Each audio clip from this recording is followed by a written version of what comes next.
નમસ્કાર, હું નડિયાદથી Gautamsinh Sudan checkpost લાઈવમાં આપનું સ્વાગત કરું છું.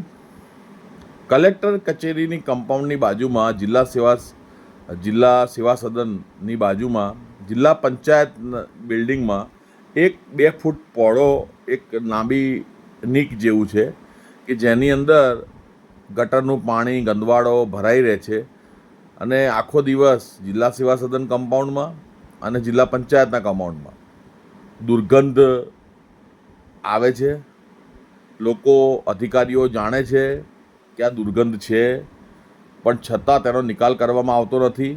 અમોએ સ્વચ્છ એપ ઉપર એની ડિટેલ નાખેલી છે, પણ હજુ સુધી કોઈ કાર્યવાહી થઈ નથી.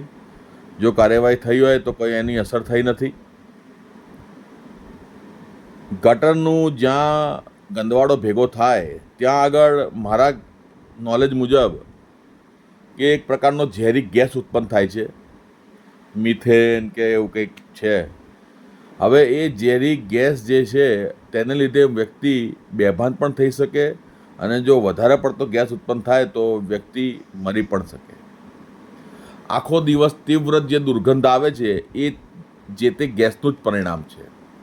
પરંતુ ખબર નહીં કેમ કે આ આપણા નડિયાદના અધિકારીઓ જ્યાં સુધી કોઈની લાશ નહીં જુએ ત્યાં સુધી એ જે ગટરનું જે છે જે ગંદવાડો જિલ્લા પંચાયતના કમ્પાઉન્ડમાં જે છે ત્યાં સુધી એ લોકો આ બંધ નહીં કરે. જ્યાં સુધી એ વિસ્તારમાં રોગચાળો નહીં ફાટી નીકળે, જ્યાં સુધી 2-5 જણા મરી નહીં જાય, પછી છેલ્લે અફસોસ કરવા આવી જશે, ખબર જોવા આવી જશે કે ભાઈ આ અમે તો બહુ દિલગીર છીએ, આમ છે તેમ છે, ફલાણું ઢીકણું, પછી હુકમો બહાર પાડશે, આવું રાખો, ચોખ્ખાઈ રાખો, આમ કરો તેમ કરો.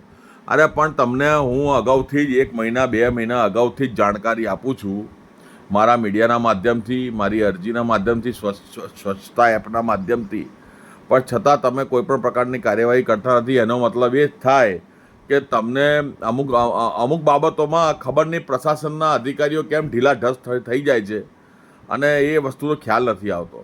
આટલી ખુલ્લા ઓપનમાં તમે પોતે ત્યાં આવીને ઊભા રહીને તમે ઊભા રહો એટલે ખબર પડે કે ત્યાં કેટલી દુર્ગંધ આવે છે.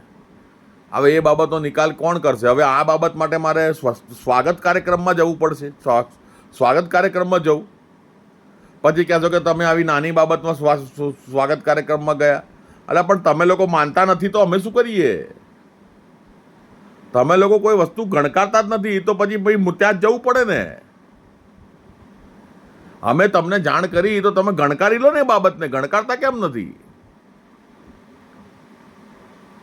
મારે શું કરમના ફળ તમારે જ ભોગવવાના છે. પછી કહેતા નહીં કે ફરિયાદો કર કરે છે ઉપર સુધી.